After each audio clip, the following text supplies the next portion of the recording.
Hello, ladies and gentlemen, and welcome to the Say Report. I'm your host, Devon Decker, and joining me, my host companion, Sejohn Sarwick. How you doing, Sejohn? I'm doing good, Dev. I'm doing all right. Um, The world is falling to shit, but we're doing okay. What up? no, I was just going to tell the people that the reason we just started is because if we had waited any longer, I would have ruined the vibe in the room. And we have important things to talk about this week, Sejohn. Yes, the world is definitely going to shit. But before that, before everything, really, we have something that we have to make good on. There's a reason why this episode is called Terms and Conditions of Endearment, and that's because we're finally going to talk about the AMC A-list and the fact that that website's just a fucking mess. Like, did you get a chance to look at it at all? Like the website is, or like the whole, yeah. The terms and conditions section of the website is a fucking mess. Like we had said it's a rat's nest of legalese, essentially. Yeah. We had said on this show that you can only have a reservation for the week that's currently existing and the next week. But then if you go deeper into the legalese, A-list members currently can have up to 3 reservations at any given time, and it will go up to 4 as of May 7th, 2025.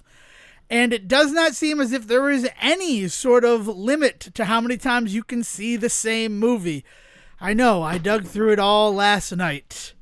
So, I guess just to put a pin in this, to finish this topic, if you are an AMC A-list member, you're going to have to pay more beginning on the 7th of May in 2025, but you can now see 4 movies a week.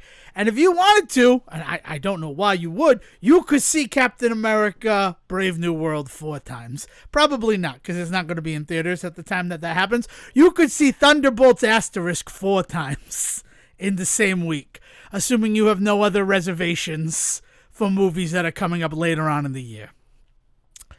I'm excited to see how this thing falls on its face because like this seems ridiculous to me just as much as the old movie Pass shit did too. So again, I as a former AMC A-list member, and I would do it again if I were going to the theaters as frequently as I used to, but I found new outlets in order to explore my creativity and happiness.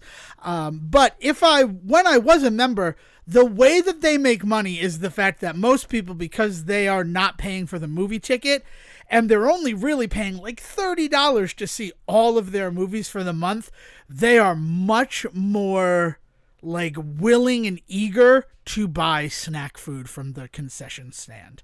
And that's pure profit for AMC. So we'll see. Like I said, we talked last time about how this is a little bit different because this is one being run by the theaters, right? It's not a third party coming in. So like that alone benefits them because the money's going directly to them in a lot of ways and stuff. So there's definitely ways in which this might work this time. But it also could just be another fad trend thing, try and get people to go to the theaters that just ends up not working. Well, I'll be interested to see if it does. You say that it survived. We were members in 2018, Dale and I, and it has survived through the pandemic. It's not like it ever stopped. It still existed even when there weren't a lot of movies to see. In fact, they put our accounts on hold because AMC theaters are closed. We were not charged, but we were still considered members. And then once theaters reopened, they reinstated our accounts. And then we're like, well, we need to cancel them because we're not going to go. First of all, we're not going to drive to Dartmouth, which is the theater we were using as our home base, to see movies, especially when it's still not safe, really, to go out to theaters. I would reconsider it now, but I don't know. Like, what's a movie you want to see that's coming out that's not like a major franchise? This is a friend check right here. I got to be honest with you. Yeah, I don't know, man. You kind of put me on the spot. I don't know when movies come out anymore. But movies you know that are probably coming out this year that will be going to theater. Are there any that are on your radar? I mean, I definitely want to go check out Dogman. Well, that's already out and actually home. You can watch it at home now. You can watch it at home? Yeah. See, this is what I'm talking about. I don't know when movies come out. There you go. I'm talking more like Mickey 17 is one that I'm very interested in. The follow-up from the Parasite director, Bong Joon-ho. I'm very excited to see Sinners. So excited that they moved the release date from March to April because they just want to make me cry. But Yeah, that's Ryan I'm Coogler's excited new too. movie with Michael B. Jordan that just looks awesome. I've only Don't seen ruin the it. teaser. Don't ruin it. Don't ruin I'm it. not going further. I don't know fucking anything about that Neither movie, do I. and I've I seen saw two the different teaser, previews. and I'm just like, oh, I'm going to see that movie. I need to see that movie. I just saw Coogler and Jordan back together again, and I'm like, yeah, no, I'm going to see it. So that is one. That's another one. But then I think that's it. I can't think of any other ones that I'm like, oh, that's a movie I know that's coming out that I'm excited for. If I looked at a list, I could probably pick one or two out, but there's nothing that's like I'm on the edge of my seat for. Wicked Part 2 eventually. Yeah, right. That's true. That comes out in November 24th. God, Wicked for good, right? We use the title that they gave it for some fucking reason in this Wicked house. Too Good. Wicked for good. Too wicked, too Why? good. Why did they give it why did they do that? Why did they put 4 in the title when it's not the 4th movie? I don't know. Why did you know who really shot themselves in the foot with that? And I'm going to bring it up every time it comes up. Why is the third Bad Boys for Life, and now there's a 4th Bad Boys? And the 4th Bad Boys is called Bad Boys Ride or Die, which is essentially the same meaning as For Life. You could have called Bad Boys 3 Bad Boys Ride or Die, and then called the 4th one Bad Boys for Life, and everybody would be happy. But no, you didn't trust in your franchise. And now Devon is just mad. Because it was fun. Joke. I mean, technically, you have LA's Finest, which kind of acts as a third Bad Boys movie, though Will Smith and Martin Lawrence are not in it at all. Was it a movie or was it a show? It was a TV show, but that joke that's been going around, especially as Cobra Kai has finished up, that we don't make sequels to movies anymore. We make 9-hour-long sequels that stretch everything to their extreme, and that's rude to Cobra Kai because it's kind of the only super successful one. And it's also not new, right? I remember when A League of Our Own got its first television series before Amazon Prime tried to convince people that they were the first to do it. I do. Yeah, Devin no, I Decker mean, remembers. taking successful film franchises and trying to do something with them on TV is not a new concept at all. No. I mean, remember the Friday the 13th show that was essentially not Tales from the Crypt, the Twilight Zone. From the Dark Side, right? Or the Twilight Zone. Yeah, it felt very Twilight Zone-y. Jason Voorhees was not in any of those. He may have been in one, but I think he was in the first one, right? Yeah. Wasn't that the bit? But the Friday the 13th show, not Friday the 13th, didn't Nightmare on Elm Street also have a show like that, or am I conflating that with the Friday the 13th show? I don't remember there being a Nightmare Before Christmas, Nightmare on Elm Street show. I do not recall that. Okay, I must be thinking of the Friday the 13th one then. And then there's also the fact that Halloween, as John Carpenter originally envisioned it, was meant to be an anthology series, which is why we have the extremely stellar Halloween 3 Season of the Witch. Devin just likes to bring up the Season of the Witch, even though it had nothing to do with TV. Well, you saw the commercial on TV and you turned into bugs. You turn into bugs. We have other terms and conditions to discuss. And then I have fun things to try in front of me. We're doing a bit of a taste test thing. And then I have TV to talk about and a theory that I'd like to introduce to the class. But time for the other terms and conditions. Sejohn, I have a question for you, as I'm fairly certain a subscriber to neither as of right now. Do I need a Disney Plus account and a Hulu account? Or is Disney Plus everything now? No, so they've really fucked it up immensely, because there are some things that you can watch on Disney that it says brought to you by Hulu, right? And it's this idea that it's if you go over to Hulu, there's more of this. Usually there's you can get the first couple of seasons. Then there's ones that are straight up only available on Hulu, but they're more than happy to advertise them to you on Disney Plus. But you still need a Hulu subscription in order to watch a lot of the Hulu stuff, even on Disney Plus. So we're not in a star world like the rest of the planet Earth. We do still have 2 streaming services that are definitely run off the same servers, but they're one offered of them... their shows are offered on each other's services. Yeah. If you go to one, their shows show up on the other. It's and yet you still cannot watch them together. Yeah, and that's frustrating to me. I'm going to be honest, because we're changing our terms and conditions from both of them this week when I logged in to watch the end of Spider-Man. Are you finished with Spider-Man? I did not because finish Spider-Man. Spider-Man is done. 10 episodes of Spider-Man came out in 4 weeks. And I don't know if that means they're real proud of it or if they just wanted to make sure they got it all out before the second and third season. What was their release schedule like with X-Men? Because I know that the X-Men 97 show had done some multi-episode release dates. I believe it was 2 a week on X-Men 97. Let me confirm that, though. Because it definitely started with 2. And then I don't know. Which then makes sense. They always tend to do that. They always tend to start with 2 episodes. But then, let's see. X-Men 97. Where is the... I hate the episode guides on IMDb now.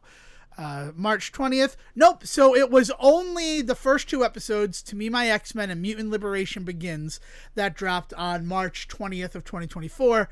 And then it was a single episode a week through May 15th. Okay. So, right. Yeah. And I don't know. That's crazy to me. First of all, because Tolerance is Extinction Part 1, 2, and 3, they did a 3-parter for their finale, and they stretched it out over 3 weeks.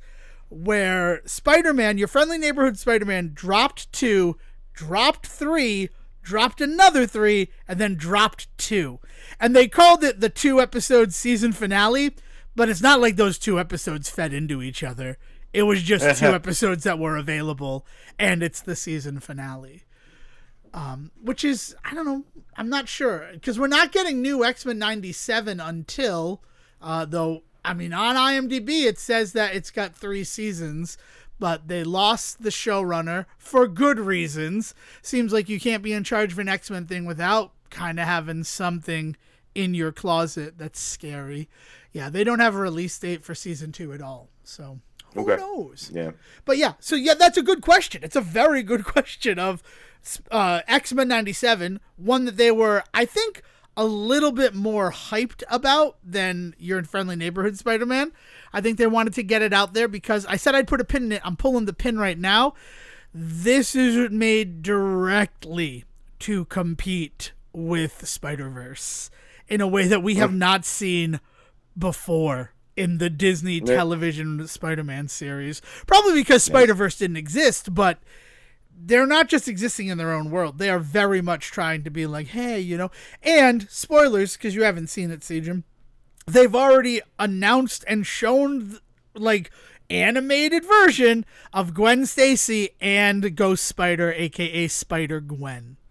Yeah, so that I did see. I did see that drop. And I think it looks pretty badass. I like it a lot. I like the jacket and all that. Yeah, no, I have no issue with any of the design. What I have an issue with is the fact that the Sejohn's gambit of it all.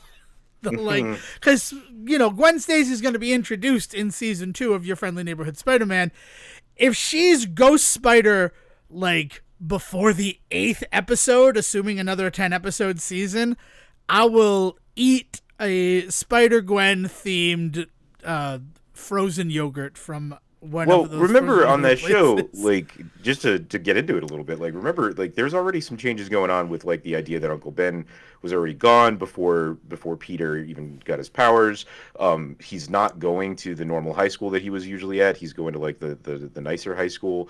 So there's a whole bunch of stuff going on where Gwen and Gwen's whole story could be completely different and could already be going on. I would love the idea of him running into Spider-Gwen as Spider, she's just already Spider, she's already doing it. She's already Ghost Spider. That would be hilarious, and I think really in line with all the other changes that they've made so far in the show.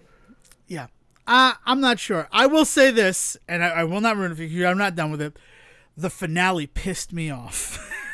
I am not happy about something that they did in the finale, and we'll get there. I can't wait till we get to discuss it, but I am pissed off at something they threw in there. I'm doing some family and stuff this afternoon with the exact right crowd of people to watch some of this, so maybe I'll see if we can get a few more episodes in. All right, cool. Very exciting. But yeah, so I also wanted to address, since we're talking about Hulu and Disney Plus, their weird terms and condition changes. I mean, it's just every year, terms and conditions are updated, and you really need to read them now. Because, it honestly feels like the dryer just went Disney off. That was hilarious. Use them to Right, but considering Disney's whole attempt in this last year to try and use them to say, "Hey, you can't litigate against us for any reason because you once tried Disney Plus," like, yeah, you got to read that shit now because people are going to pull this shit out of anywhere. And it's kind of a scary world to be in. All right, so that was a good 15 minutes of scary. Let's get to the fun. I have 2 liquids and a solid, Sejohn. How do you want to do this? Oh my god, 2 liquids and a solid. Well, let's go with the solid. Let's start with the easy one. I got the Post Malone Oreos. Nice. So I'm gonna do the twist, lick, and eat thing, right? Oh. Okay, yeah. Great, awesome. This is gonna make for good radio. It's a lot on you. So does it come with anything like Post Malone? Like does it come with like a QR code for a single or anything like that? Like, not that I noticed. I don't have the bag other than with his me. Name. Just back to like the original reason we were even talking about these. Like, it seems like he just also does this shit, and none of it seems to ever benefit him directly. I don't know. Why did Lady Gaga do the collab with Oreo? I'm sure he's making some money, right? Yeah, I know. Yeah, no, there's no way he's just doing this out of the kindness of his heart, right? No, for sure. But like, it's just funny to me because like, I think back in the day, like if somebody was ever on like a cereal box, there would be like a mix CD then in the box, right? Or there would be like a website to go check out their tour dates or something, and that would also have like games and shit on it. And it's just like we've gotten so cheap with our fucking crossover promotions. Yeah. How are they? These are good fucking Oreos. Holy shit. I'm so sorry.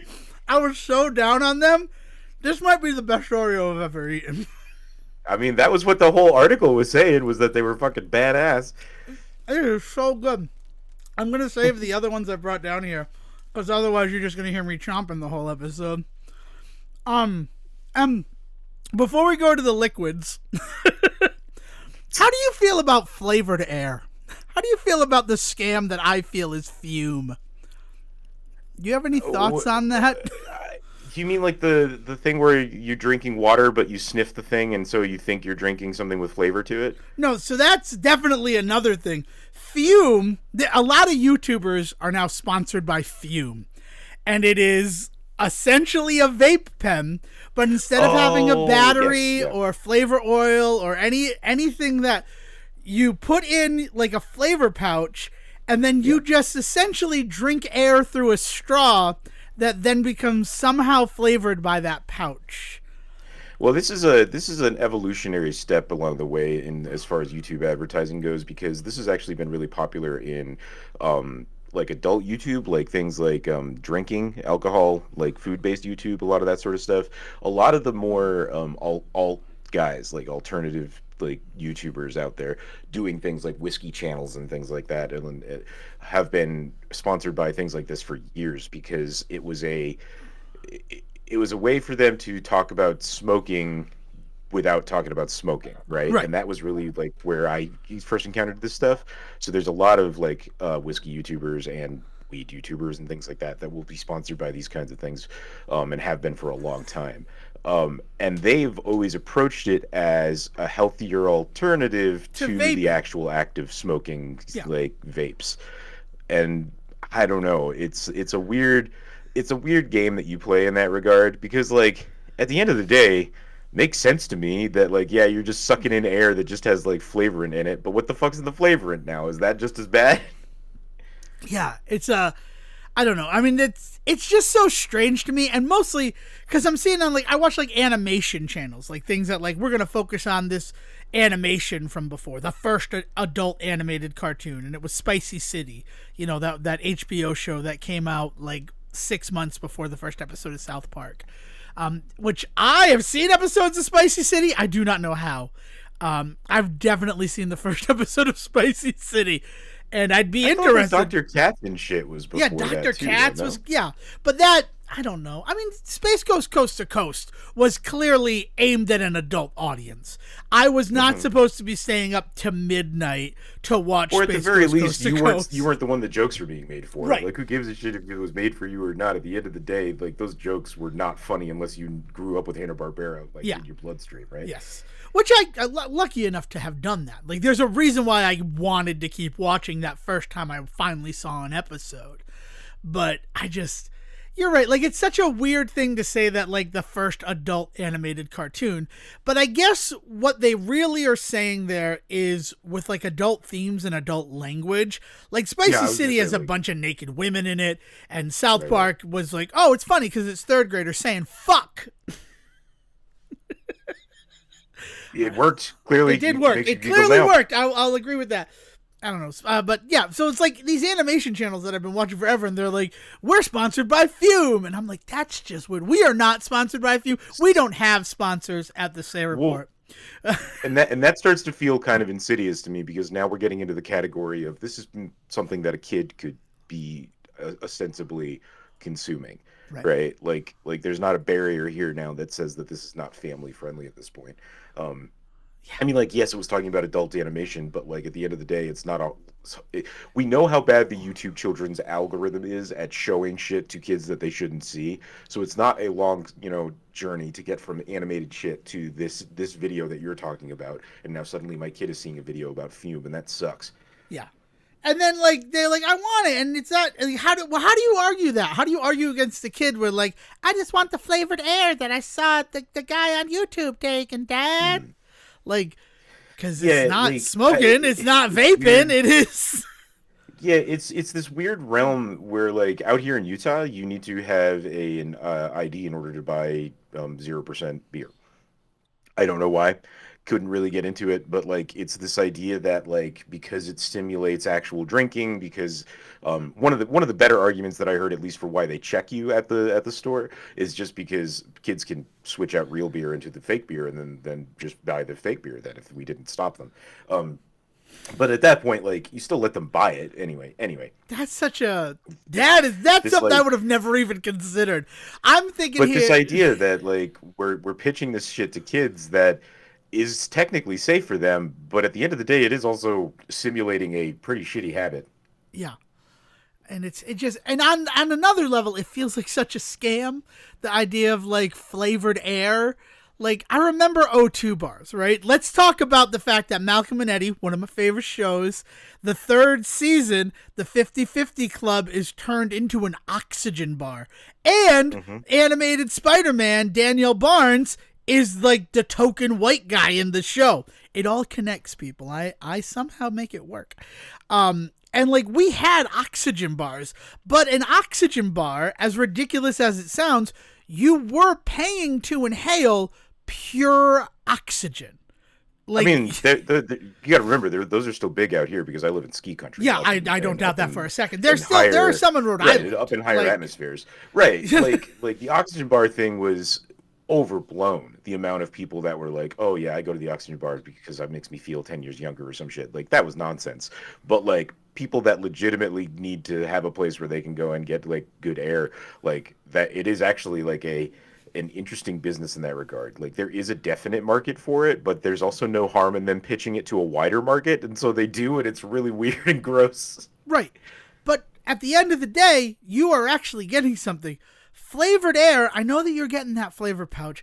Like, and the worst part, and this is one of the reasons I'm bringing it up, is because I'm interested. Like, it's something that interests me because, like, I can't imagine how flavored that air is. Like, at the end of the day, I feel like I'd get the same sensation if I walked around with, like, a thick straw. And by a thick straw, Yeah. I guess I mean, like, a wide straw, like, with a larger diameter. Like, maybe beginning at, like, a McDonald's straw, I'll be honest with you. And just But like drank some air. Or again, even what I just did. Like, what is the difference from what I just did? but from what I understand, part of it is like from where it came from is again this replacement for smoking, this replacement for pipe smoking, like this idea that you could do this instead of vaping because we now think vaping is also super dangerous as well. Like it came from this place of you've already got your body wants to perform a ritual, right? It's the same thing when people say that instead of smoking now they chew gum. It's just that you're replacing it with this other ritualistic thing that is somewhat simulates what you were doing before. It gives you a reason to step outside. It gives you something to just do with your hands. So like in that regard, like I understand it. It's when it's coming from the factor of you weren't doing anything like this before, but how about this? That seems fucking stupid to me. But if it was like, hey, I smoked 3 packs a day, but now what I do is I go out and suck on this little air thing instead, that's awesome. Like, I'm all for that. I think, yeah, I mean, for health reasons, I like that. I don't know how expensive it is at the end of the day. I also really don't like that they semi-target neurodivergence with the fact that it also functions as a fidget toy. And if you're someone who nibbles, get this tip that is safe to nibble on. Like, it just, the whole thing weirdly rubs me the wrong way. And the reason why I bring all that up is because of the liquids that I have. Because it's Liquid Death's flavored sparkling water that is just soda. It's soda. And the second you put soda flavor and sugar in it, right, agave and stevia, this is no longer sparkling water. It's soda pop.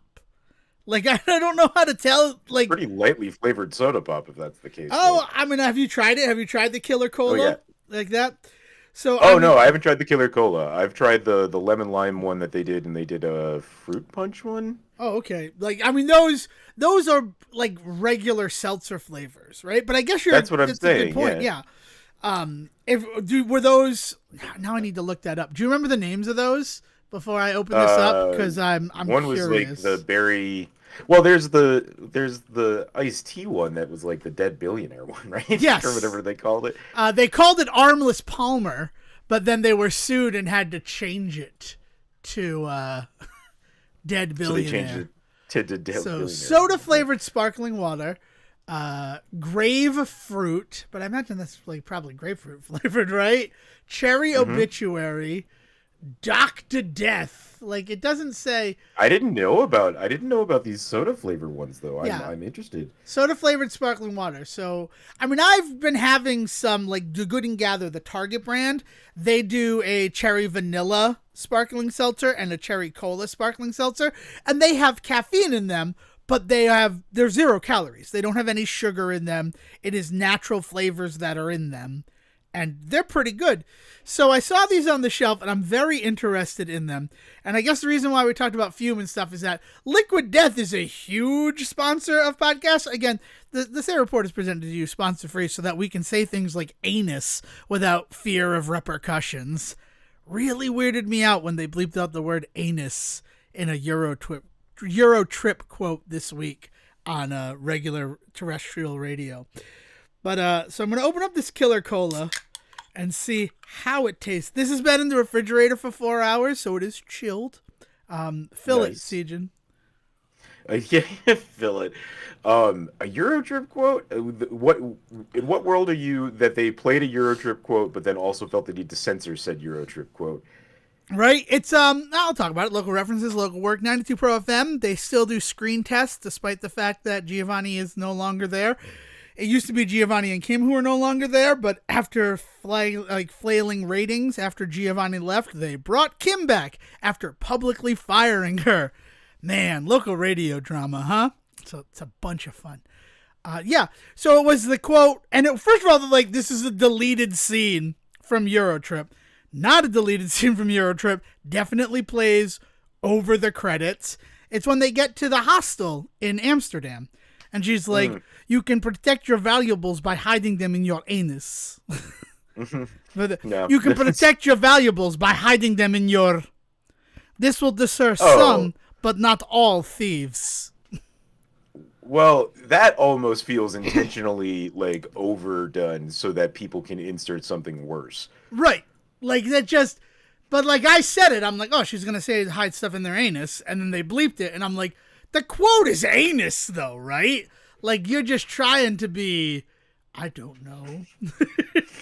So it feels like almost like you're trying to be dirtier by not saying it is what it feels like.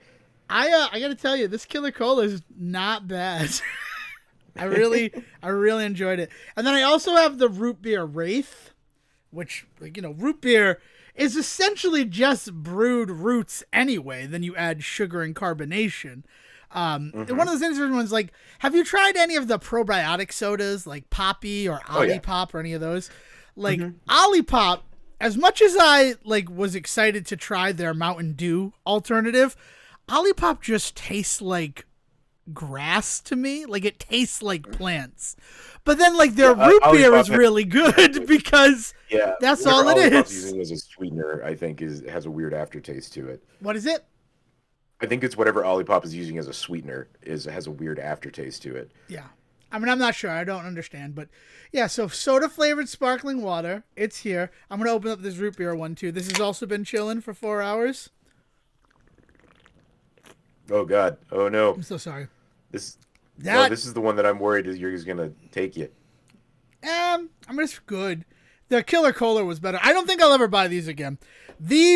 Each case of 6 Liquid Deaths cost me the same as both bags of Post Malone Oreos that I got. Now, granted, the Post Malone Oreos were on sale for $4 a bag, so I got 2 bags for $8.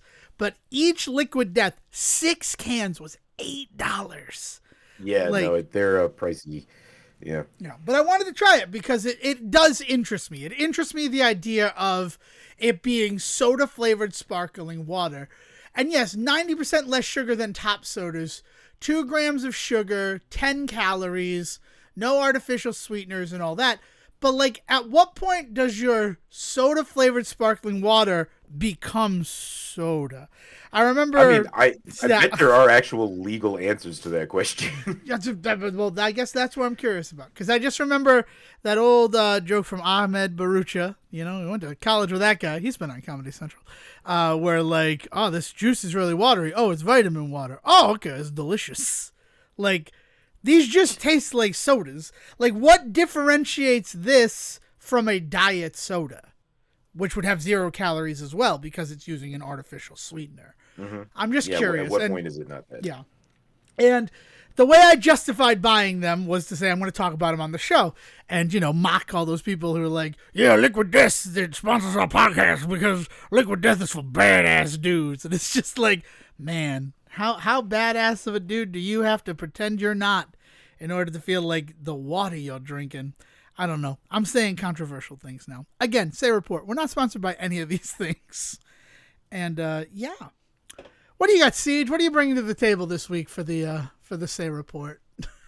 So I've just been kind of exploring some game stuff as I between the new PlayStation in the house, the new computer in the house, things like that. Just been checking some things out. But the big game it's not a big game at all, but the game that I found myself falling into a deep well with this week is called the Pedestrian. Do you ever play that? I've heard of it. I have never played it. Yeah, so it was kind of, when it first came out, it was really held up because of the I'm trying to think of the right word for this. The environmental art on it is pretty phenomenal. And so the style of game it is it's a simple little platformer puzzle game. And you are playing as a little man on a road sign, right, on a street sign, or a pedestrian symbol, as it were. And then you are going through signage in order to do platforming and solve puzzles. And then, like, the mechanics are things like you can move where signs are so that you can get through the world a little bit easier. You can connect signs in different ways, and you literally, like, drag and drop sign, like, lines to connect sign and doors and things like that so that you can get around the world. And you just do some basic platforming stuff.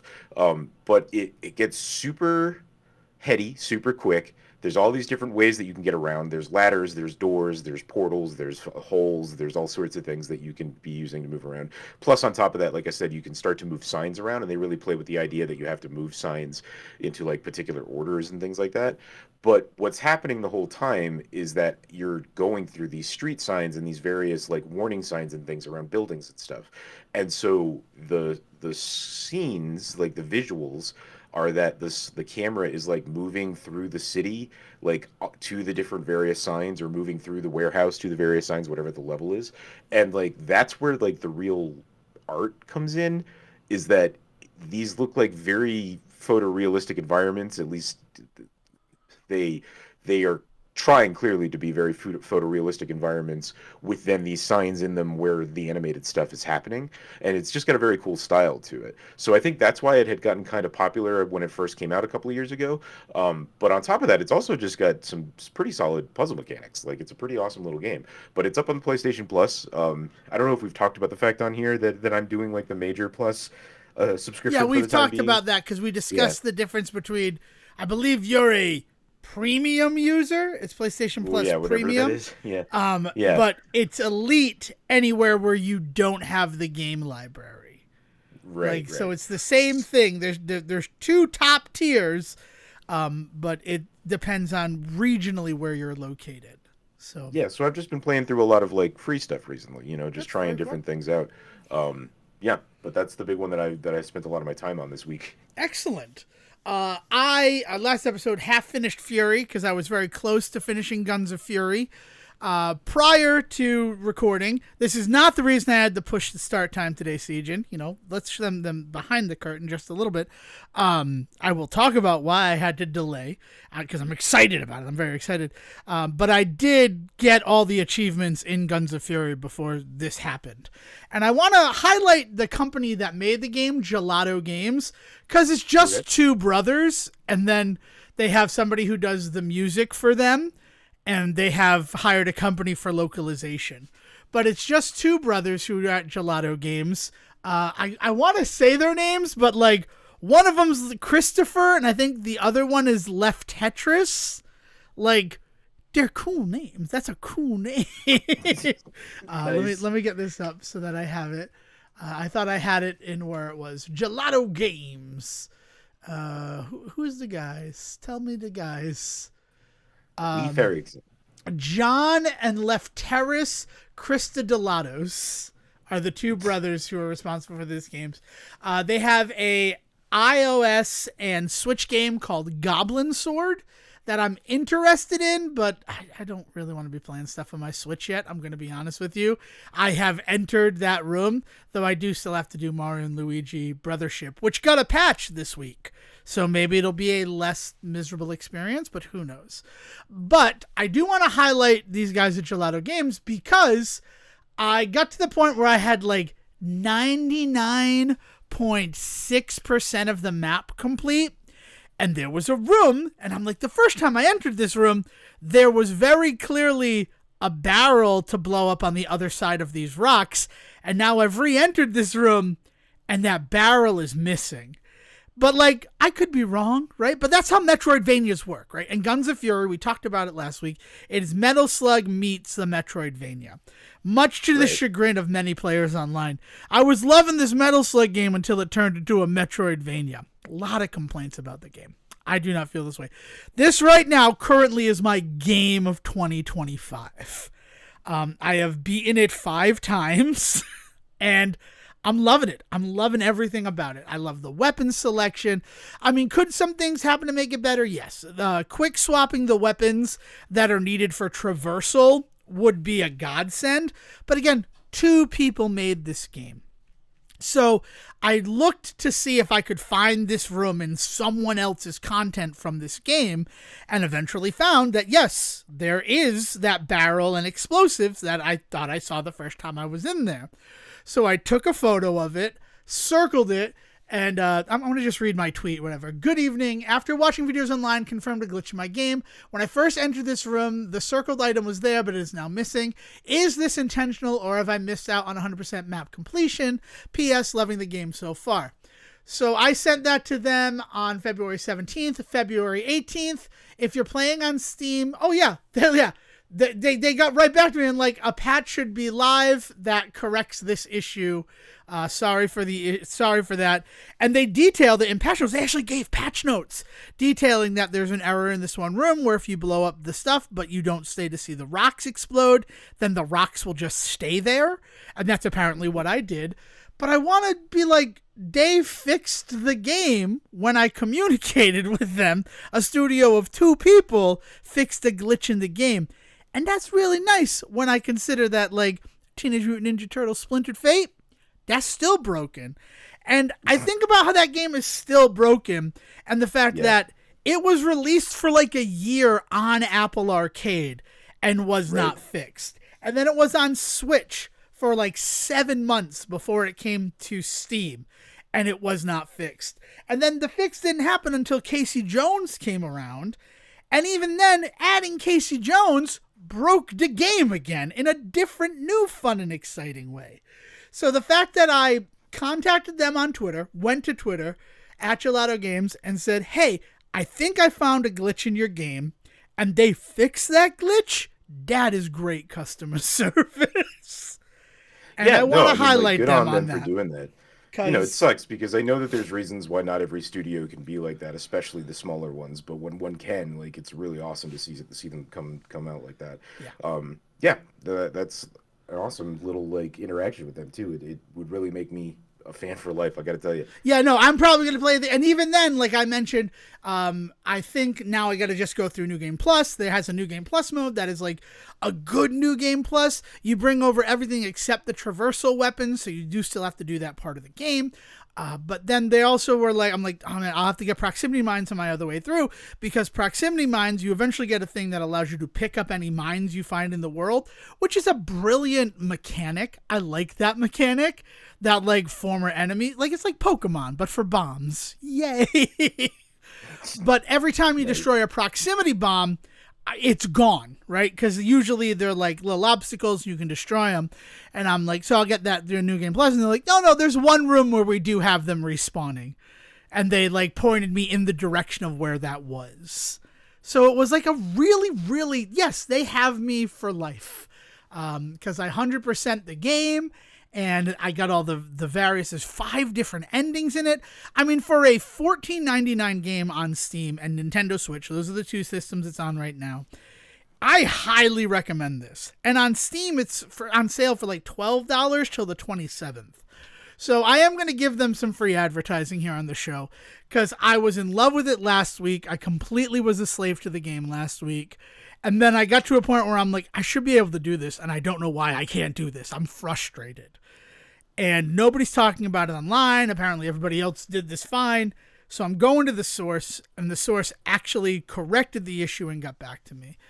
And I don't know. It's one of the weird things about Steam games in general is I've seen so many patches, even when they're not in early access.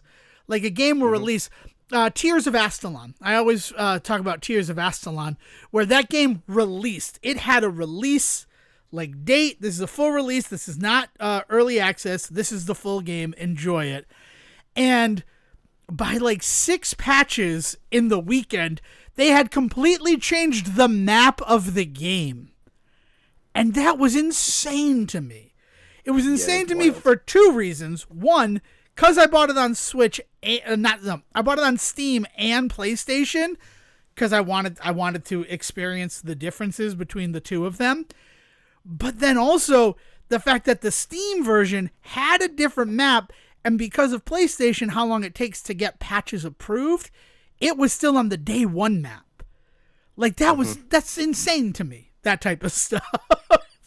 Well, I mean, at that point, you almost have like 2 different games out in the world. Like people are like trading notes and shit, and that can almost get dangerous. Yeah. So I don't know. So I want to highlight the Gelato Games. If you like Metal Slug, it's excellent.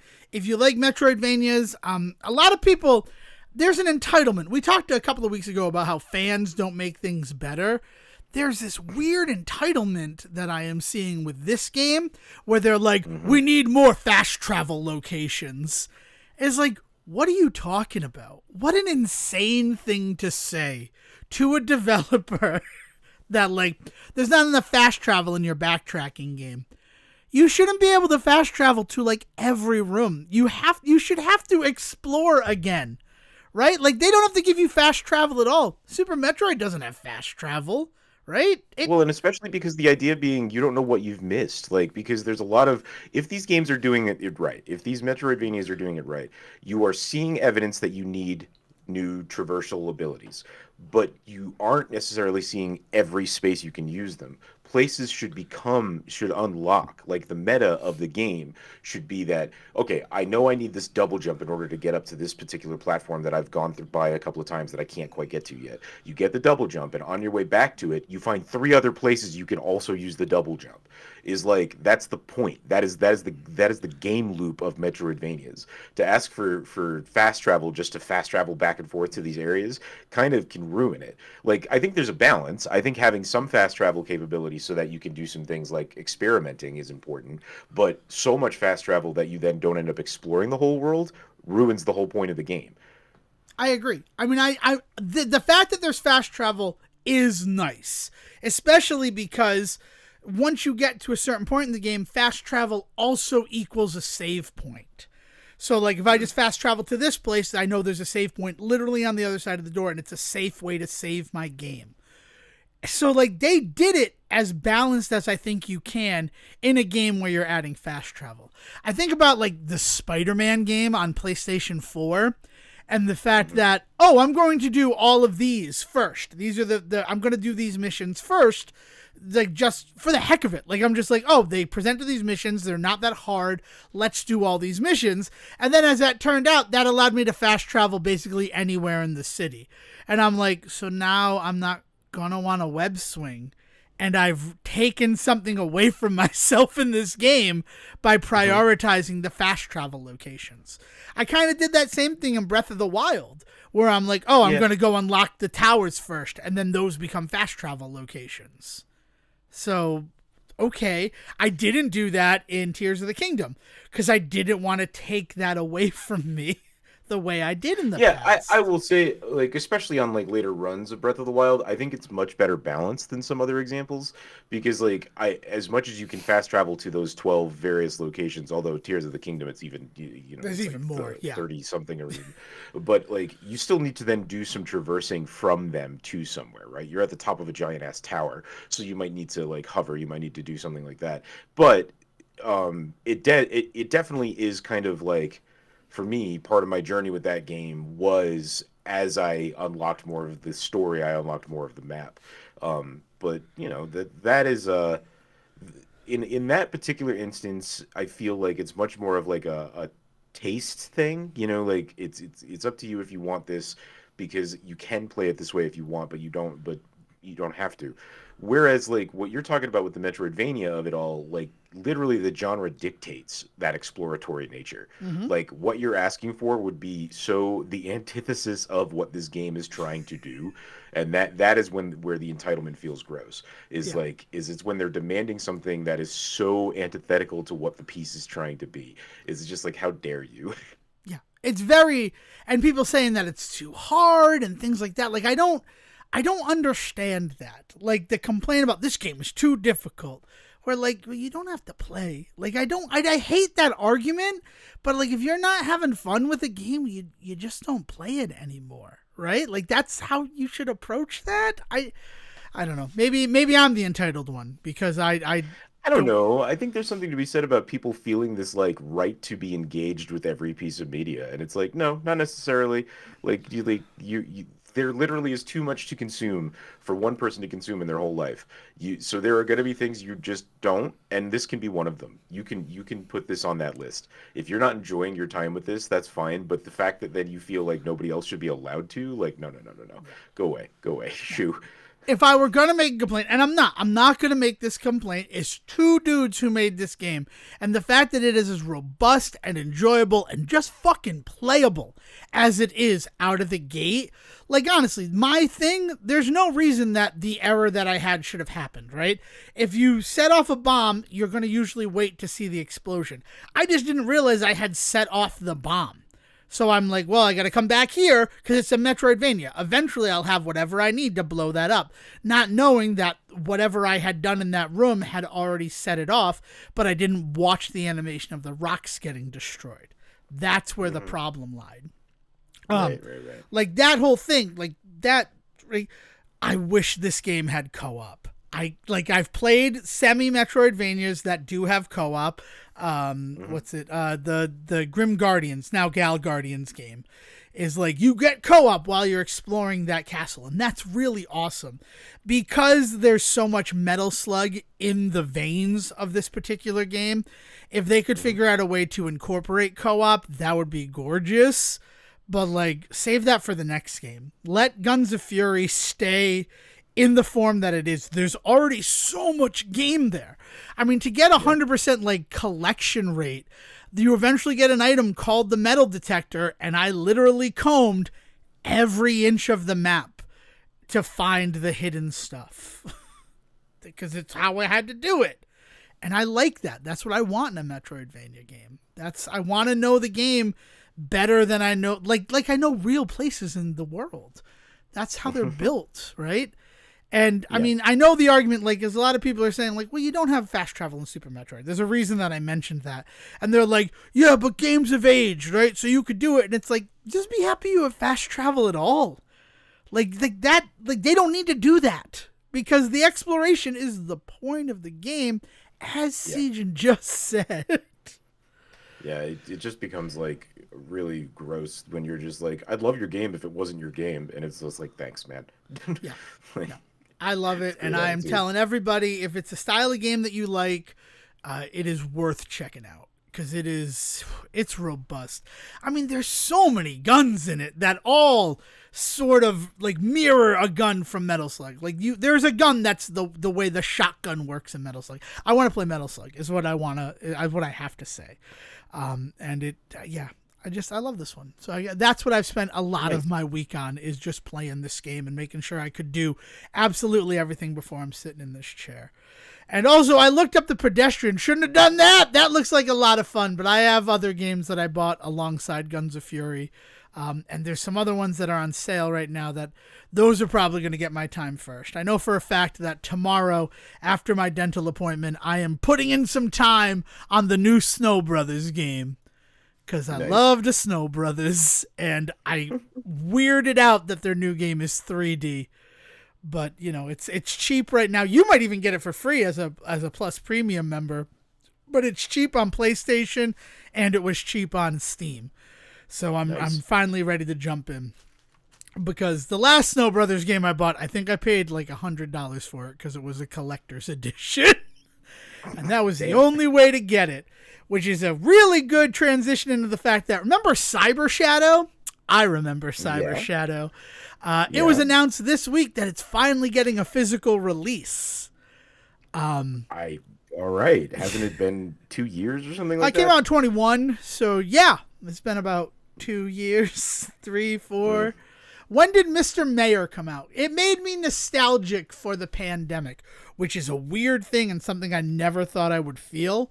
But I remembered those times where I was working at home and I would just stay up in the basement doing runs of Cyber Shadow while Mr. Mayor and the Kira Sedgwick show that lasted for one season on ABC, like, just played on Hulu on the other side of the room. Not the Closer? What was the Not other one? the Closer. Yeah, it was called Not the Closer.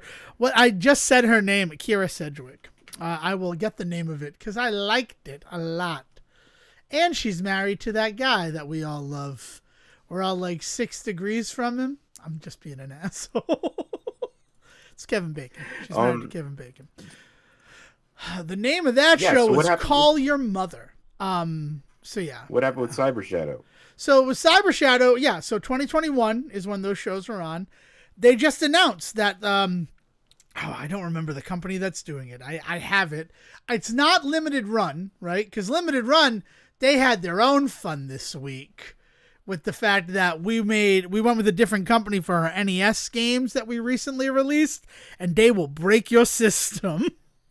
So do not use them. Don't use those. Let me get to Cyber Shadow. Because, like, guys that I knew from back when I was playing the game, like, all the time, were streaming it. And they're like, it's for the hype. Yeah, the 27th of February from Super Rare Games. There are 2,000 PS5 copies, 4,000 Switch copies, and 2,000 Switch Deluxe editions. That will be like, they're just ready to go. It doesn't seem to be a pre-order. Let's look at what the deluxe edition comes with. You get 3 fridge magnets with a reversible battle scene, a double CD soundtrack, an enamel pin, and every version comes with Cyber Shadow sticker sheets and a full color manual with trading cards. Nice. So, I mean, it's something that I'm, on the one level, I'm interested in it. In the other level, this game released 4 years ago, right? Like, it released 4 years ago, and I respect the amount of success it has had, but I don't know if it has had enough success to merit this. Do you know what I mean? Yeah. Like if this was like, oh, this is the game that changed the way we look at PC gaming or something, then like, okay, yeah, like I would get why this would be this little piece of history you would want. I don't know what kind of stamp this game is going to leave that would merit wanting this kind of memorabilia to like show off 10 years from now, you know? Yeah, I mean, I love the game. I've loved the game since it was announced, and then I got to meet Mecha Skull at PAX in 2019 because I broke the demo, and that was fun. Like, I did stuff that should not have been possible. So they're like, we'd like you to talk to the developer if you're able to. That was a cool experience. But why would you care about collectible stuff for this game, Sejohn? Like, I don't think Right. you would. Like, but like there is a world in which there are games I don't necessarily care about. Like I'm not a big Halo guy, but I would have some Master Chief memorabilia around because Master Chief is such like he's an a iconic like character. pivotal of video game history, right? So like I'm not necessarily a Halo fan, but I'm a video game fan, right? I'm not necessarily a Cyber Shadow fan, but I'm a video game fan, and I still don't think I want this. Like this seems silly to me. Yeah. And the fact that there's only going to be 8,000 pieces of this available, and honestly, if I were to get any of them, I'd want to get the Switch version, but like then I'd feel weird. Like, I don't know if I want to open this up to get all the goodies. But if I were buying the other versions, they would just be sealed. It would essentially just be memorabilia that I would either get, and I hate it, but I'd probably get it slabbed, right? I'd pay the money to have it slabbed so that it can be safe and sound, and you know that it's rated whatever it's rated, and it just sits in my memorabilia shelf. Like, it's not, nothing's going to be different about the game, right? It'll have the most up-to-date version of the game. So the 3 Easter eggs that were added for the year anniversary, the color changing options to customize the main character to your liking, those will all be in it. But at the end of the day, like, it just seems like it's so far removed from the release of the game. It's one of the reasons why I don't like the limited run stuff. I'll give limited run credit. They are people who, when you pre-order their collector's editions, knowing that you're not going to get it for like a year or two after the release of the game, they give you a code to play the game. But then what becomes the point of having that physical edition, right? I still have like digital copies of River City Girls 0 and River City Girls 2 that I could gift to people because, of course, I bought them on release date as well. I was that excited. And we know how that played out, right? It broke bad for me. But what are you going to do, right? Yeah. I don't know. And it's like, oh, it's coming out 4 years later. January 26, 2021 is when Cyber Shadow first released. And 4 years later, you can get a physical edition. Okay. Yeah.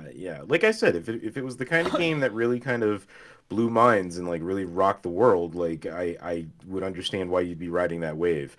But I mean, besides you, I don't really know anyone else in my life that played this game. Besides the like, people that I met through playing the game as obsessively as I did, right? Like names that I remember and people who I've interacted with because of this game, I don't know anybody, right?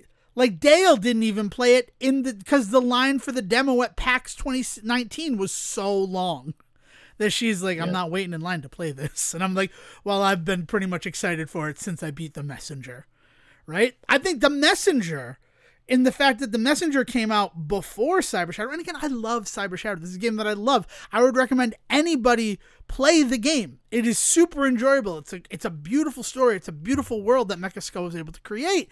But I feel like it owns a lot of its success to The Messenger that came out like 2 years earlier. When did The Messenger release? Yeah. Well, and The Messenger also, in and of itself, had this very kind of meta sense of like being a love letter to video games because of the different eras that you go through and things like that too. Yeah. So there was also kind of to what I was saying before, it was one of those things where even if you're not a big fan of the game, you have to respect this piece of history that it's embracing, right? Whereas like Cyber Shadow just doesn't have that extra hook for me. And maybe I'm missing it. You know, maybe this speaks more to just like my ignorance of what the game does, but like besides being just a badass one of those types of ninja games, like what what more does it do? Right. And we are sitting on the precipice of Ninja Gaiden having a 2D, maybe it's like 2.5D release later this year, and Shinobi. And I feel like both of them are standing on the successes of things like The Messenger and Cyber Shadow. I don't think that Sega or Tecmo would be creating new Ninja Gaiden or Shinobi properties if there wasn't some proof that there is an audience that's hungry for that. And that would be wild, right? If we see the ninja genre really blow up in gaming, indie gaming, for the next couple of years or next couple of decades, because it always seems to stick around for too long. But then like point back to things like Cyber Shadow and say, okay, that was one of the early ones, and then it kind of has that place in history that I'm talking about. So if they're kind of just like already seeing signs of that, maybe that's where this comes from. Like, I mean, I want to make it very clear, like, all power to them. If they feel they've got the fan base that is clamoring for this kind of merch, and they feel they can get away with making this kind of merch and selling it, like, then good for them. I don't think that they're like wrong for attempting to do this. I don't know anybody in my life, including you, somebody who has talked about this game before. I don't know anybody that this would be the kind of thing that they'd be interested in. Yeah. I'm not sure. And yeah, and Messenger, just to give it, Windows and Switch, August 30th, 2018, and then PlayStation 4, March 19th, 2019. And we did a mini review on the Messenger because it frustrated me how poorly it ran on the Nintendo Switch when it came out a year after the Switch had released. It had memory bleed and all that stuff. But again, the Messenger was very much a love letter, and that love letter portion of the game, there's a whole speedrunning community that's like, once this turns into a metroidvania, we're not interested in playing it anymore. So they just play the game until you go from 8-bit to 16-bit, which is crazy. Right? That's a speed run for the game because of how poorly people feel the rest of the game is. I don't understand the world, Sejohn. I don't know yet. Yeah, fans suck. Yeah, fans suck. That's like the motto of season 9 of this show. But if you're a fan of us, we love you. Thumbs up. Let's talk TV, Sejohn. Do you want to know why I had to push the start of this, or do you want to talk my crazy theory about what they're using streaming shows for now? Okay, we're going to definitely talk about all that in a moment, but I have a complaint to levy against you in the TV portion of our episode. How come in all of your time talking to me about Yellowstone, I didn't understand that there was a level of person on Yellowstone that was called the Branded? Yeah. Because it doesn't seem that big a deal to me, which is crazy. And I know that's crazy, but that's nuts. I as somebody that does not consume this media at fucking all, when I heard that there was an entire other B plot to the show, not just an episode, but to the series, that there is a type of worker for them that is a branded worker that is literally a branded man that like owes basically they're like in debt, like they're indentured servants, right? Like they basically, because they're so in debt to the Duttons, they basically just work their entire lives for the rest of their lives for the Duttons.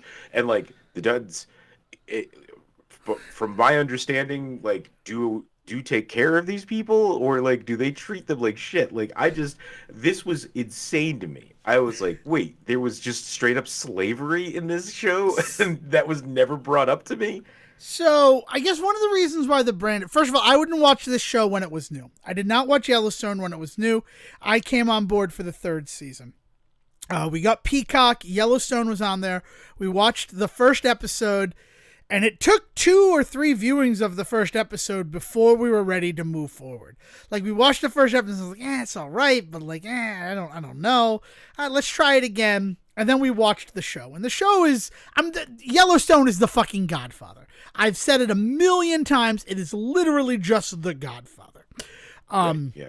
And the branding stuff in the first season of that series is the fact that, like, Casey, spoilers for Yellowstone, though Casey being branded is revealed in the first episode. So whatever. He has the Yellowstone brand on his chest. And it's like, that means a level of dedication. And that is different. But honestly, if you're branded, you're supposed to say that you're never going to leave the ranch. And Casey left the ranch to join the military. So it was always this muddy section of the show. Then the guy, Tom there, from Hellboy the Crooked Man, that actor, he plays a character named Jimmy. And it's like, he's got nothing else going on in his life. Dutton, you need to take him in. And they take him in and they brand him to say that, like, you now belong to this ranch. Your life is ours. And Jimmy is also like, he does so well that eventually they're like, we want to give you a chance at a better life. So they send him away to the 4 Sixes ranch in Texas, which is a real ranch. So the brand, the way that they talk about it and the significance of the brand never really works. The only time that the brand actually matters is Corbin, what is his name? The astronaut from Northern Exposure. Can you look that up? The actor's name? It's Corbin something. Yeah. Corbin Blue? No, it's not Corbin Blue. It's an older guy. He's the astronaut from Northern Exposure. He plays Ed in Anger Management. He's in Tulsa King. He's Hook from that weird Pan movie where Hugh Jackman was Blackbeard. Garrett Hedlund, he plays his father. Corbin Allred? No. Maybe Corbin is his last name. I don't know. But he is in the show as a formerly branded member of the Yellowstone who ran away from the Yellowstone. And he is back in the 3rd season, and he's working for Sawyer from Lost, Josh Holloway. Nice. Holloway, yeah. Holloway, yeah. Okay, yeah, good. I'm glad I remember that. And he is representing people who want the ranch. Barry Corbin? Was it? Barry Corbin? Barry Corbin, yeah. Great actor. Love Barry Corbin. Yes. Yeah. And he comes back and he's working for Josh Holloway's character, trying to like ruin the Yellowstone Ranch so that they can buy the land so that they can develop it. And when he is caught, they're like, I want get the brand back for me, is what John Dutton, fucking Kevin Costner, says to Rip. He's like, I want my brand back. So when they finally catch him, finding out that he is selling out the Yellowstone to this big developer guy, they freaking lynch him. And while he's lynched, they fucking, it's not scalping because it's skin. They skin him in the area where the brand is deep enough so that he will no longer have the brand. And that's like the last time the brand is significant until all of the ranch hands find out about something that, like, if they went to the police, then the ranch would get shut down. Because they're killing people all the fucking time in Yellowstone. I compare it to The Godfather for a lot of reasons. They kill people and then they take the bodies to the train station. Or sometimes they take live people to the train station. And the train station is a no man's land that sits nestled between 2 or 3 states. So there is no jurisdiction there. So if the bodies are ever found, who's going to pursue this dead body? Like, it's all writing. Taylor Sheridan's a very good writer. I love Hell or High Water. I love Tulsa King. I enjoyed a lot of my time with Yellowstone. I really like 1883 and 1923, which is coming back tonight, right? Yeah, 1923 season 2 starts tonight. Or it might already be on Paramount Plus. But that's about my theory that we want to talk about. So they all willfully get branded to show their loyalty to the Duttons and the Yellowstone Ranch, and then it's no longer like that indentured servitude thing. But prior to that, it was kind of like, all right, you broke the law, you can go to jail or you can join the military. Like, it's like, you broke the law, you can come work on the Dutton Ranch, and we will fucking brand you as our property, but we will still pay you, we will give you a place to live, we will make sure that you are fed, but you fucking, if I ever come to you, and this day may never come, and ask a favor back, you will fucking say, yes, sir, how fucking high. Even if that doesn't make sense with the favor that I ask. Yeah. Yeah. Okay. Yeah. Well, this was new information that came into my purview, and maybe it wasn't like brand new, but like the first time that it was like a serious conversation around me was like, yeah, the fact that they fucking brand people on Yellowstone. I was like, holy shit. Yeah. How is that not a thing that we've talked about? But there we go. That was my big TV reveal this week. That's a solid one. All right. So since we're talking about it, and the last one is happy, I have noticed a thing. NCIS Sydney is where we're going to start. NCIS Sydney. Well, no, here's where we're going to start. R.I.P. Frasier Boston. Frasier Boston was canceled. It was canceled a while ago, but now we're actually going to pay it its due. Because it's sad that Frasier Boston is canceled. To me, I'm sad that it's canceled. Yeah, after 2 seasons, after 2 fairly good seasons as well. The announcement happened on January 18th, 2025. Paramount Plus will not pursue a 3rd season of the revival series that reunited viewers with Dr. Frasier Crane after moving back home to Boston. Pursuers will pursue a potential new home for the series.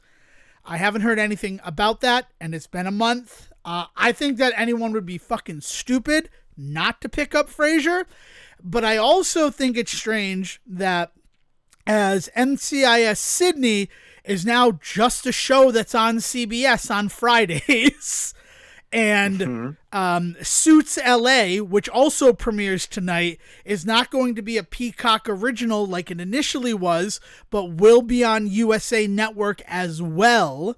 It's my boy Steve Amell, right? Yeah.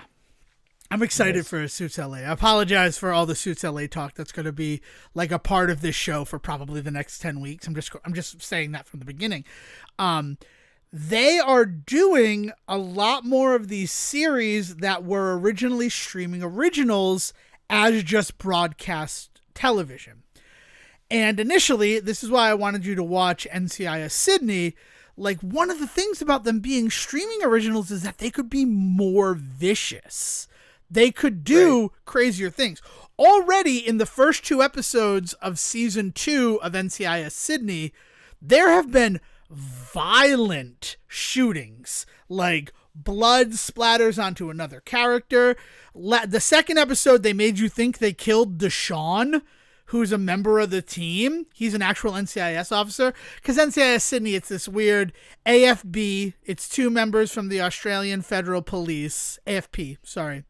Australian Federal Police, and there's 2 members from the Naval Criminal Investigative Services who form together NCIS within Sydney. So it's sort of like how Deeks in NCIS LA was a liaison to the LAPD for so long before he became a full-fledged NCIS agent. Where they're still accountable to the Australian Federal Police, but they work with NCIS all the time. It's strange. But they shot Sejohn, and it was a violent shooting, and he went overboard on a pirate ship. It's like one of those pirate ships that's like been done up to be fake. It's like a tourist pirate ship. And like, they're like, oh, he died. But no, he was alive. He grabbed onto a rope and was able to get back on the ship. But then like very graphic stuff about the shot, the entry point of the bullet. Jeez. And him cleaning it up. Awesome. Like really heady stuff. And I'm like, oh, so this is kind of weird, because initially you were on a streaming platform. You were made for a streaming platform where you don't need to worry about like, this is too graphic for broadcast television or those things. That was not part of the math that you were doing. And now you're just on TV. And I'm like, so now we're doing this with all these streaming only shows that are now just on TV, which is why I think it's weird, where it's why I start at Frasier. Because if Frasier were a weekly show, people would watch Frasier. It's the type of thing that has it. The fact that it's paywalled behind a subscription to a service that is, I love Paramount Plus, I really do, but it is a weirdly frustrating service. I'm trying not to cry, I feel like. I'm sorry, I hear it in my voice. But it is weirdly frustrating how, like, it sort of became Showtime, but you also get CBS shows with it. Right. Like what they've done with it. Because it was CBS All Access to start with. But yeah, so it's one of those things where I'm like, wow, this is like really graphic stuff. But then coming back from their winter hiatus were Tracker and Equalizer. And I'm realizing what it seems like they're actually doing is using the now inclusion of these we don't have to answer to anybody streaming shows to their regular lineup. They're doing it with everything. Because the 9th episode, maybe it wasn't the 9th episode of Tracker. The Tracker episode that they came back to was like the most visually disturbing, grotesque episode that show has ever done. And I know they're just in their second season, but like they really elevated the like level of, because Tracker, he's just supposed to be looking for like missing people. At the beginning of season 2, they introduced this season-long arc about a woman that he had tried to find her sister 10 years earlier, and he's still looking for her. And he's never been able to find her. And then halfway through, he teamed up with the cop from God Friended Me, literally playing almost the same character. And he's like, look, I've never had a police officer on this. Can you take a look at my files and see if you find anything? And then episode 8, so it was 8 episodes of Tracker. So it was the 9th episode that we came back to. In episode 8, he's like, I found something. You need to come meet me here. And he had a guy like chained to a chair. And he's like, he worked with the guy. Tell him what you told me. And he's like, I worked for the teacher. And it seemed like they were introducing like more to this arc, right? Like we're going to have to find this teacher character. Okay. Episode 9 really just wrapped the whole thing up. And I think it's so that the show can get away from it, because it was already like kind of serial killery and weird and not really what drew people to the show in the first season. Tracker's had a lot of growing pains. His brother is the sexy one from Supernatural. I hope that gets the one that I want. Jensen Ackles? Jensen Ackles! I couldn't think of his name. He's not Walker, Texas Ranger. I like Walker too. He's sexy in other ways. But I think most people like would say Jensen Ackles is the sexier of the Supernatural brothers. I don't even know their last name. He is Tracker's... The Winchesters. What? The Winchesters. Thank you. The Winchesters. He is Tracker's brother. And they have this whole thing that has sort of been forgotten, where in the first episode it looks like his brother may have pushed their father to his death. After he ran out in a paranoia rage, because whatever. I'm sure it'll come back eventually. But they've made good, and his brother has shown up in a couple of episodes of the series. And the one episode that he showed up in, literal fucking aliens. Like it was an X-Files episode. And the government's hiding all sorts of alien stuff from you. And I'm like, this is weird. It's weird that Tracker's really kind of leaning into the supernatural now. Because that's not what this show was. I had a complete misunderstanding of was this like the first introduction of weird shit? This feels a little Twin Peaksy, I will say. We've all of a sudden, but has it always been weird? No. Or has it just all of a sudden gotten weird? The second season has gotten weirder. Because like the second or third episode was brilliant. And it revolved around Tracker, Coulter Shaw, recovering a guy who had joined a cult. Like his family was like, he's joined this cult, we can't get him to come back, and we haven't heard from him. At least when he was a member of the cult before, we were receiving letters and stuff. We haven't heard from him in 6 months. So like cults are kind of weird, right? They're kind of out there, but they're also real, right? It's not aliens or something like that. So like everything has always had this very grounded in reality answer. There was an episode where like this girl went missing and everybody thought it was because of a ghost that lived in the old mental hospital. Turns out that ghost who lived in the mental hospital was just a homeless dude that people sometimes caught glimpses of through the windows and things. Like they've always done this really good job of there's always a grounded reason behind any superstition that is happening. But not with the aliens. No, the aliens, they're like, we don't know, man. It could have been anything. We didn't see it, but that was definitely otherworldly. Like it was weird. And then later on, they did an episode with a healer where like she was kidnapped by a bunch of survivalists because she was a healer and they wanted her to heal their dying father. And she got away, but like Coulter got shot with a crossbow and would have died if she didn't use her healing powers on him. Okay. And I'm just like, what the fuck? Like, this is not what I signed up for when I started watching Tracker. This is not why after like the first episode, it immediately got greenlit for a second season. You're going a little too sci-fi fantasy for, I think, like your core audience. And like doing that once or twice a series is fine. Like, you know, give me a good like weird one-off creepy episode of NCIS or something, and yeah, like I get like that.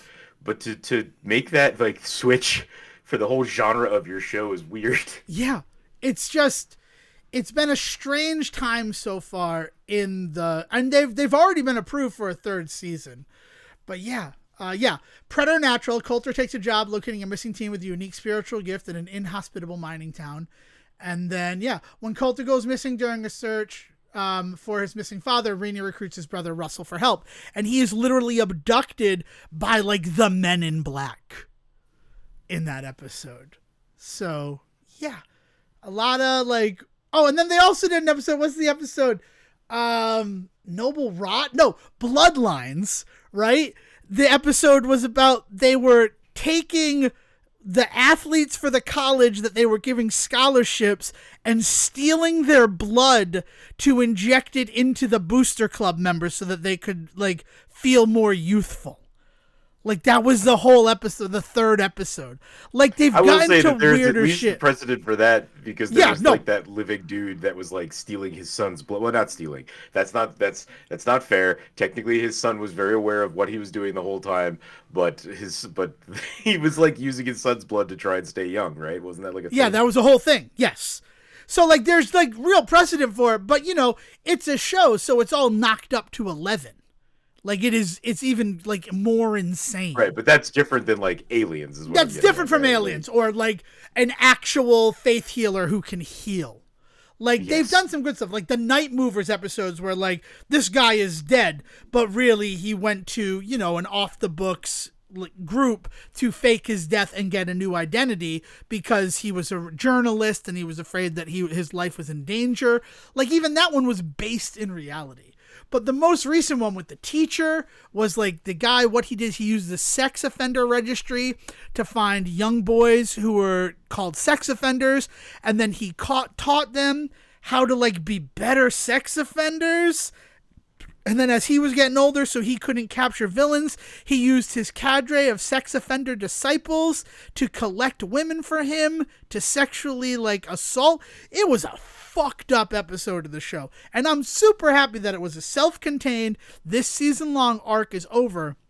But, like, there's a moment where one of the disciples shoots the guy right through the heart. And it's like, that was very graphic for 8 o'clock on a fucking Sunday. Maybe 9 o'clock on a Sunday. But still, like, it's very visceral stuff. And then The Equalizer, which their last episode before the hiatus, Sleigh Ride, was excellent. One of the best episodes of The Equalizer, especially a show in its 5th season. Introduced a good villain. I love a good villain. The Rookie right now, they introduced this character named Malvado. He's essentially the Mexican John Wick. He's incredible. And I'm like, I don't need to see fucking John Nolan. God, what the hell's his name? The Malcolm there from Firefly. Why can't I think of his name? Castle. Nathan Fillion? Nathan Fillion. Who you're talking about? I'm like, I don't give a shit about Nathan Fillion. Give me the Malvado show, right? Like, they're making these great villains in these series. And they did a really good one in The Equalizer. And Sejohn, I would like everything that I've just said about, like, graphic, crazy television. How do you think the spring premiere of Equalizer started? Just take a stab in the dark. Probably somebody getting, like, an arm broken and the bones taken out or some shit. They killed a 6-year-old child. Oh, God. Yep. Gun violence has gone up in the neighborhood. She was not the target, but she was shot. And the first, like, cut to the Equalizer shot is a 6-year-old girl bleeding out on her living room carpet. And it's just like, oh my God. But then, like, she survived, right? Like, she was shot, but she's in the hospital. We're hoping they're good, but we need to find the people and we need to make sure this never happens again. And then later on, like, everything's going fine. Everything's well. So, like, the girl died. They ended up killing the girl anyway. So, like, they got to have their cake and eat it too. It was really fucking gross. Like, the whole episode was just like, and it was more violent than the Equalizer had ever been prior to this point. So I kind of wonder if these, like, 2-month-long hiatuses these shows took was because, well, we're going to have these streaming shows that are more violent, that are just going to be part of our regular programming. Let's see if we can do that to these other shows. Because it all just seems so much more violent than it was before. I think on a larger scale, you're going to see more and more stuff pushing the envelope in some uncomfortable ways.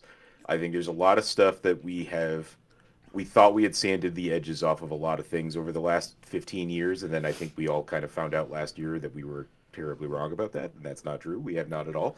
And I think that a lot of corporations that were playing nice for a little bit are going to take the gloves off and do some shit. Things like this. I mean, I don't think we're going to see much in terms of Pride sales this year, you know. And there's no doubt in my mind. Like, just anything that we had done to make the world softer, right? Like, I think the number of like cartoon, like that cartoons that people hook into at an older age, you know, like meant for adults, like good for kids but meant for adults type stuff. Yeah. I think we're going to see a large number of that sort of shit like go down the toilet. I think we're going to see a lot more stuff that is just going to be edgier and going to be trying things again. It's going to feel like 2010 all over again, and I don't know if I'm happy about that. Considering some of the movies we have gone back and looked at in the early 2000s, I am nervous. I mean, 2010 is such a blind spot for me because I was literally living on the ocean. And then whenever I go back to stuff from there, I'm just like, this is what we were doing? I am floored. So, like, I guess that might be a bigger explanation and reason why this stuff seems so foreign and strange to me, is that this is kind of the first time I'm getting to experience it in real time. Because, like, it was all catch-up before. 2010s, where, like, we suddenly wanted to get real dark. Think, like, that's when Hannibal started on TV. That's when the Bates Motel show started on TV, right? Like, we had some serious swings at some overly violent things. So, I mean, the stranger thing is that, like, I understand, like, we're doing Hannibal, right? And that's dark TV. We're doing the Bates Motel. Taking an existing property that has its fan base and then just adding that to it is super strange to me. It's weird. It's really weird. Yeah. Like, I honestly, looking at the IMDb renewed shows tracker, because I just had it up so that I could confirm Frasier Boston going away. Like, they just renewed a bunch of series. Come on, where is it? They renewed 9 shows all in one go.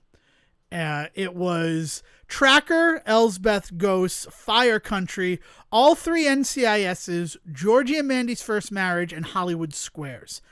Equalizer is not there. I am not thinking we're getting a season 6 of Equalizer. I'm going to just be honest with you. Based upon what is happening. 5 seasons on a TV show is a pretty damn good run for a show, so like, no shame there. Well, I mean, look at something like SWAT, which is also not listed there. SWAT was going to get canceled after its 6th season. We got a beautiful, this is the end of the series episode. And then they're like, nah, we're not going to cancel SWAT. We'll cancel East Brooklyn instead. I think that was the name of it. Jimmy Smits was in it, so Brian would have definitely known the name of that series. East New York, maybe. It was great. The show was really enjoyable. I really enjoyed that show. But so they canceled that one instead of SWAT. So then SWAT had to like scramble to like throw together a 7th season, and how all these people, like literally Deacon, Jay Harrington, had retired at the end of the 6th season. And that was like sort of like the big happy moment, is the fact that he got to retirement. And then they had to like find all these leaps and loopholes to bring him back to be a SWAT member again. It's crazy what SWAT is. And I don't think SWAT's going to get a 9th season, because they got a 7th. We're in the middle of the 8th. I don't think it's getting a 9th, which is not surprising, right? 8 seasons for a television show is fucking impressive, especially in the modern era.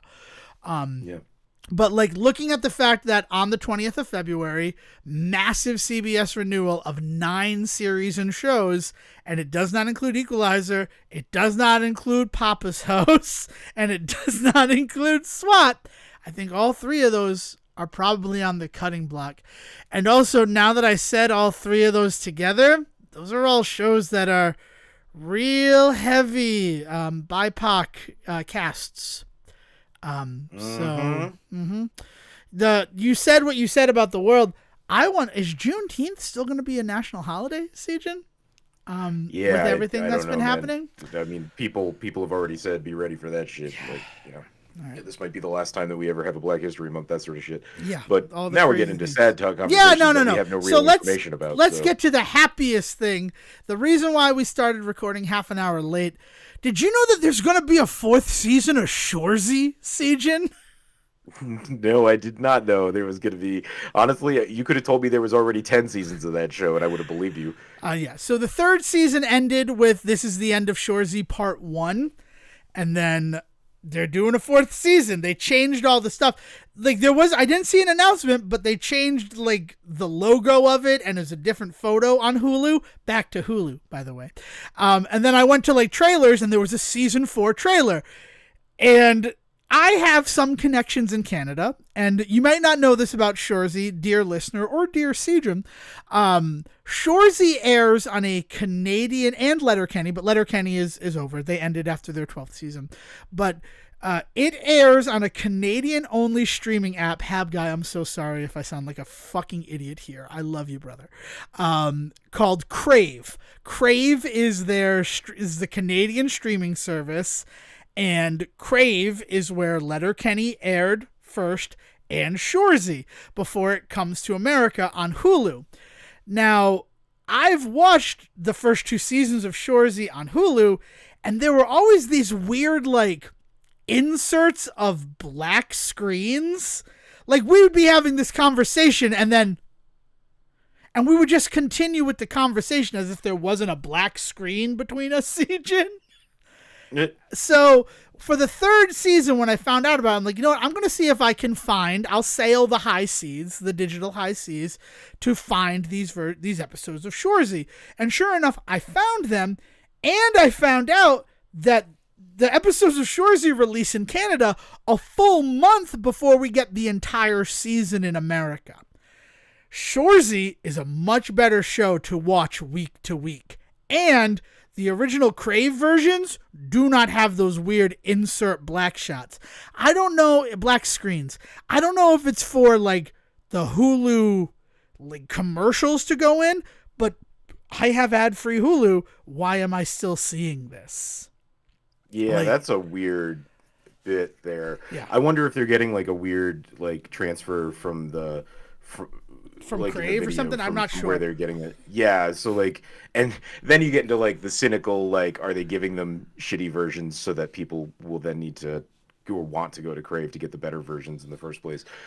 Yeah, I don't know, man. That's a really weird that's a really weird bug. Yes, it's strange. I don't know. But once I found out there was a 4th season, I went to my Canadian connection, right? Not to be confused with a French-Canadian connection or just a French connection, to see if they would send me these episodes of Shoresy's as they were airing in real time. And I've now seen all of season 4 of Shoresy. The last episode arrived this morning at 8 o'clock, but then I still had to run and do some errands, and I wasn't ready. I'm like, I want to watch this before we record because I want to talk about Shoresy, because I don't think it's coming out in America until February 26th. So it is this week that you'll be able to watch it if you're a Hulu subscriber in America. But also, after season 3, which was stellar, like, Shoresy is probably one of the best TV shows I'm watching right now in terms of like understanding, like giving a goal for the season and everything. I love it. I love the show. And granted, I mean, I played hockey. I understand that like I'm a target audience for this type of thing. I get it. Season 4, part 2 of Shoresy's life.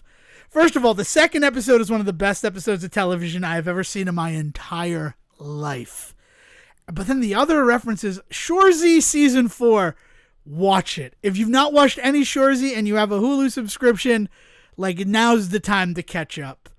because it is season 4 is so good, Sejohn. But you want to talk about a Sejohn's Gambit?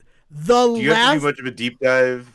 Well, sorry, just before you, do you have to do much of a deep dive on Letterkenny? Because it is a spin-off of Letterkenny. So it is a spin-off of Letterkenny, but the character of Shorzy in Letterkenny, by the nature of the fact that it was Jared Kiso who was playing both roles, Jared Kiso, one of the creators of Letterkenny, Wayne is the character that he plays.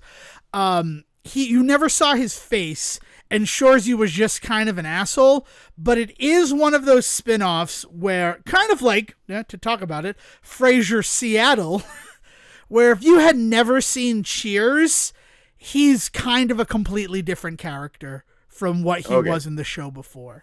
You get to see his face, you get to learn, you get a whole origin of him and who he is. So if you've seen Letterkenny, it enhances some parts of Shorzy, but Shorzy is not a series that requires any Letterkenny in order to enjoy. Okay, cool. Yeah. And this 4th season has been so good, and I would be very surprised if they don't get a 5th after everything that they did, but if this is the end, this is the end.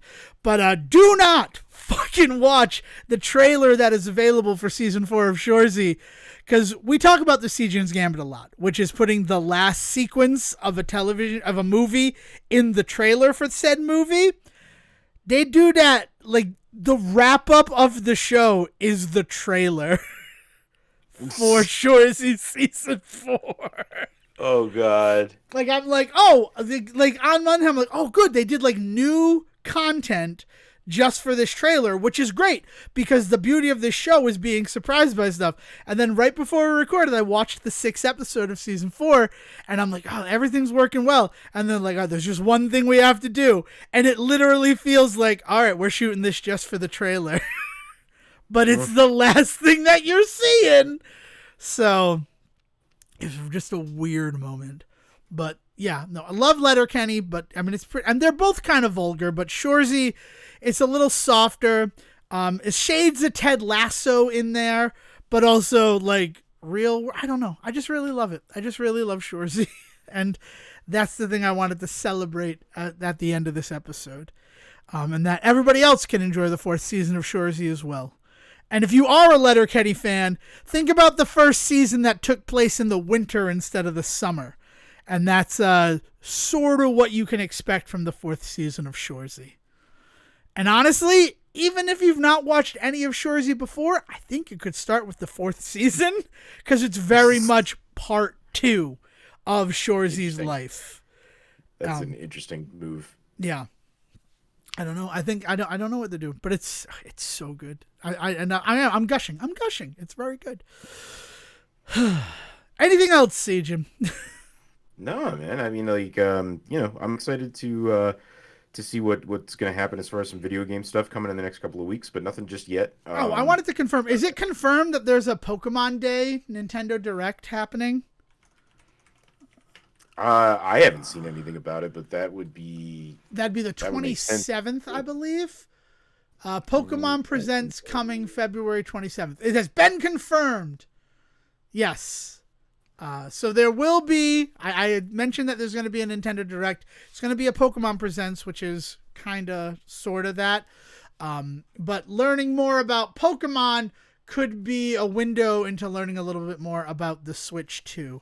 So we will have information about that in the next episode as well, right? Like, yeah. I'm going to watch it. I'm not going to confirm you'll watch it, but I want to know more about the Switch 2, Sejohn.